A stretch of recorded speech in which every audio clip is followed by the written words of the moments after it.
I'm gonna start talking about the found footage, because I think there's several films talking about this matter, and yours is so, for me, so special. And I think the process to gather all these little tapes and tell us a story is quite rich. So I'd like to ask you, how was the process? How do you start to do Rampart? Well, actually, it started. I started gathering all the video material that I had about the apartment, and that was filmed in the apartment, and there was a lot of material. I knew that my parents and my grandfather were filming a lot of material and a lot of videos back then. So there was a huge box full of VHS tapes, which we rewatched and digitalized some of it. But there was also some videos from when I was a teenager or later periods. So I gathered everything, and then during the editing, I realized that this film is actually more about childhood than about teenage years. So we decided to use mostly only videos from my childhood, actually, and that's how it evolved, actually. So the idea started to be, the initial idea was that the film was about the apartment, only about the apartment, and because it was being prepared to be sold, so I wanted to film it before it was sold, but somehow it spread to be a film about places from my childhood, actually. And that's how we sorry, that's how we that was the logic in the editing later on.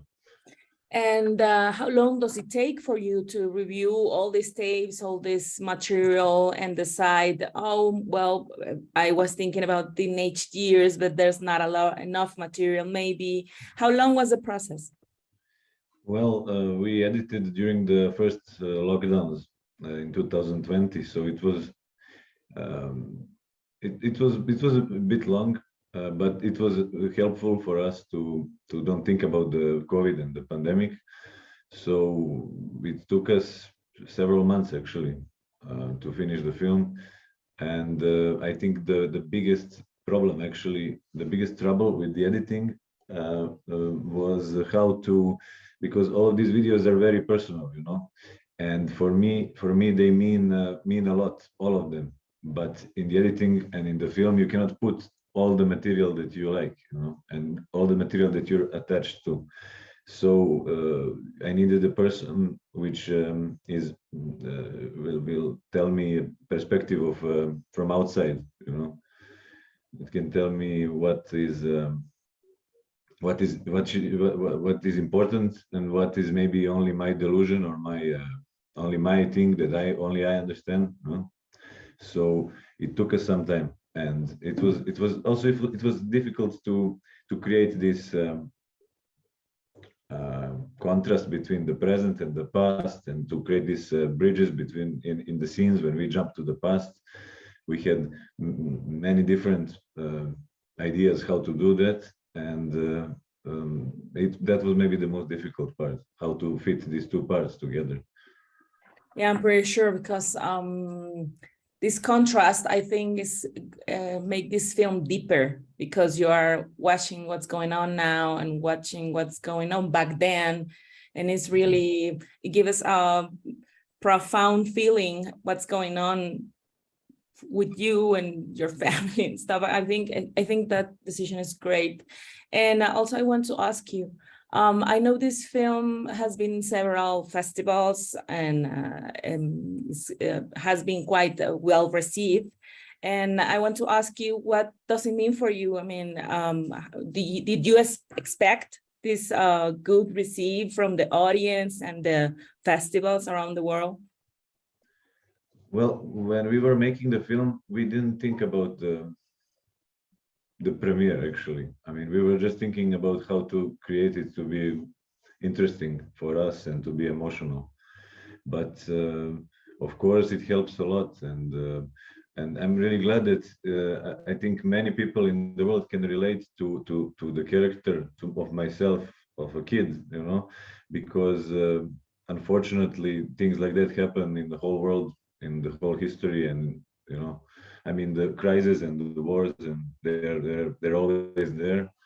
So what was interesting to me is how actually people from various continents reacted to this film, and how it triggered them to think about their childhood maybe, and to think about some hard times they went through as well. So that's maybe the biggest success of the film. And yes, it's still traveling a lot, and it's still I'm really glad. It's my first feature length film. I mean 60 plus. I did one mid-length film before this, and three shorts, and that was it. Oh, well, I think it's I have read a lot of reviews and all the festivals you have been, and for me, I think it's not a surprise, as you said. It's very easy to relate with your character and how it is construct all these tapes and the dogs and all the stuff you show, and it's quite easy to, you know, to relate and feel something. And I think that's the great part of the documentary. And also I want to ask you if for you, what's next? Because after this huge success, I think it's a successful documentary, mostly in the documentary world, of course. What's next for you?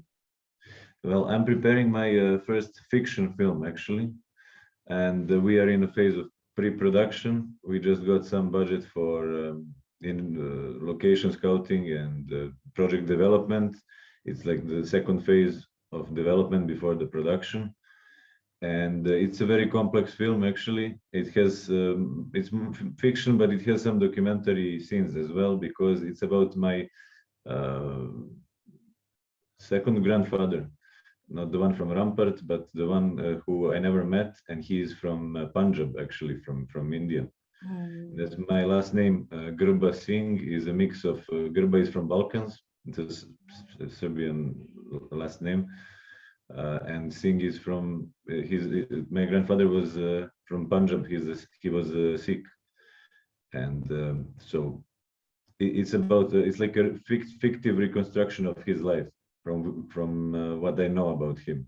And these documentary parts are actually the investigation through the family, because I never met any member of this part of the family until 5 years ago, when we met on Facebook and when we had the reunion in Kuala Lumpur, because most of his relatives live there now in Malaysia.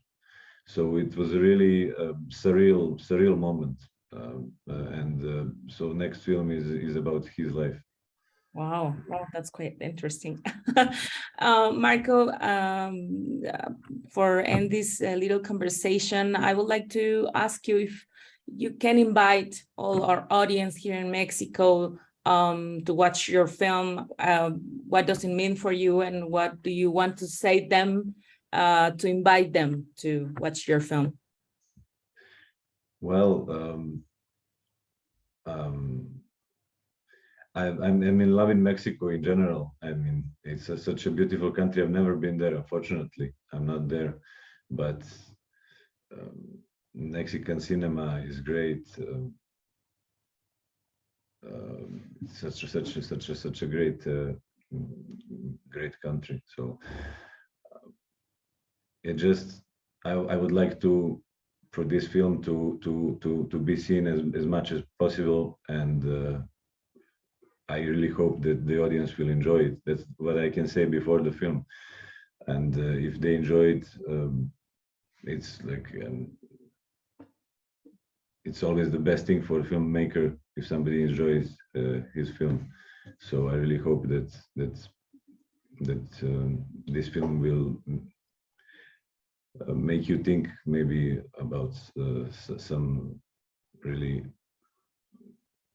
moments in your life that mean to you a lot, and then you maybe the audience will relive these moments with the character and with with the rest of the characters from the film. Thank you so much. Thank you, Marco. We want to invite to our audience to watch your film this weekend. So we're going to post all the details, and thank you so much for this little conversation. Thank you so much. Thank you. Muchísimas gracias.